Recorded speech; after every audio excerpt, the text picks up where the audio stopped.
इतना ही नहीं, कुरान ने शादी करने के बारे में भी कहा, फनकिहू मा ताब लकुम मिनन निसाई मसना सुलासा व रुबा। जब तुम बड़े हो जाओ, इस्तिताअत हो, तो तुम निकाह करो, जो तुम्हें अच्छी औरत लगे, 2 कर सकते हो, 3 कर सकते हो, 4 कर सकते हो।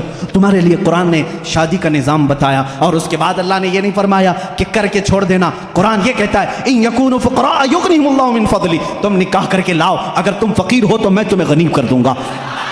शादी का निज़ाम होने के बाद क्या अल्लाह अल्लाह ही करता रहे, सिर्फ नमाज ही पढ़ता रह जाए? नहीं, कुरान ने कहा, फ़इज़ा क़ुदियतिस सलातु फ़ंतशिरू फ़िल अर्ज़ वब्तग़ू मिन फ़ज़लिल्लाह। जब नमाज हो जाए बाहर निकलो, रोज़ी तलाश करो। हलाल रोज़ी तलाश करना नमाज के बाद सबसे बड़ा फ़र्ज़ काम है।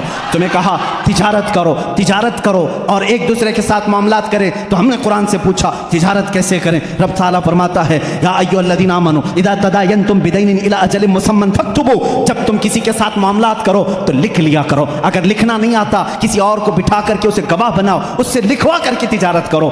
इतना ही नहीं, कर्ज के मामलात आए उसके लिए कुरान कह रहा है, तिजारत के मामलात में कुरान ने कितना नफा ले सकते हो, कितना ले नहीं सकते, ये सब चीज़ें बता रहा है। अब आओ वो मामलात जो तुम्हारे ज़िंदगी में आते हैं, बुराइयाँ जैसे, कुरान तुम्हारी आंखों पर पाबंदी लगा कर कह रहा है, कुल्लिल मुमिनीना यग़ुद्दू मिन अब्सारिहिम व यहफ़ज़ू फ़ुरूजहुम। ऐ महबूब, आप मोमिनों से कह दें अपनी आंखें नीची रखें, अपनी शर्मगाह की हिफाजत करें। औरतों को रब ताला फरमा रहा है, ऐ औरतें अपनी निगाहें नीची रखें, अपने बदन को किसी के सामने जाहिर ना करें। हाँ, अगर तुम बेपर्दा हो सकती हो, इल्ला लिबुउलतिहिन्ना औ आबाइहिन्ना औ इख्वानिहिन्ना औ बनी अख्वातिहिन्ना औ निसाइहिन्ना, सिर्फ तुम अपने शोहरों के पास, अपने बाप के पास, अपने भाइयों के पास, अपने भतीजों के पास, अपने भांजों के पास, उनके पास तुम बेपर्दा आ सकती हो। औरतों को ये मुआशरती सुलूक बता रहा है। हमने पूछा कुरान से, शोहर और बीवी का आपस का ताल्लुक क्या होना चाहिए, कैसा होना चाहिए? कुरान कहता है, हुन्ना लिबासुल लकुम व अंतुम लिबासुल लहुन। वो तुम्हारा लिबास है और तुम इनके लिबास हो। लिबास एक दूसरे के बदन को छुपाता है, मर्द औरतों के ऐबों को छुपाए,